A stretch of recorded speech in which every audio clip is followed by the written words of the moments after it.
This morning, there are concerns that the White House has been using rapid COVID testing without considering its own FDA guidelines. At least 12 people who attended President Trump's Supreme Court announcement at the White House less than 2 weeks ago have now tested positive for the virus.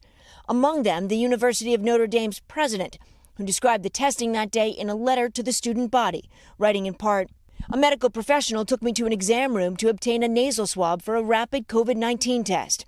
I was then directed to a room with others, all fully masked, until we were notified that we had all tested negative and were told it was safe to remove our masks." But safe is not a word most health experts would use. Do you have concerns that there may have been a false sense of security given to the White House with the results of this test? Too often people take a negative test as they don't have COVID, they do not need masking, and they do not have to change their behavior. That is not how these tests should be used. The Abbott rapid ID test used by the White House was given emergency authorization back in March with an announcement from the president. We have something from Abbott Labs, which is right here, and that's a 5-minute test, highly accurate.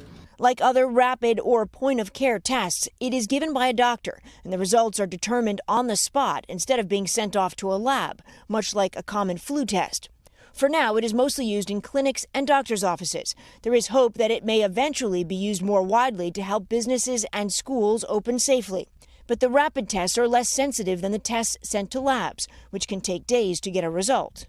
The test that you do right then and there does not detect down to the lower levels of virus that many people have or that you have earlier in your disease. And that creates an opportunity for the virus to slip in. In a statement, Abbott tells NBC News its rapid ID test is 95% accurate within 7 days of getting symptoms. But in May, the FDA issued a warning, saying anyone getting a negative result from that test should consider confirming it with a more sensitive test. So, Steph, what is the federal government going to do? Are they going to do anything to address those issues with that rapid test?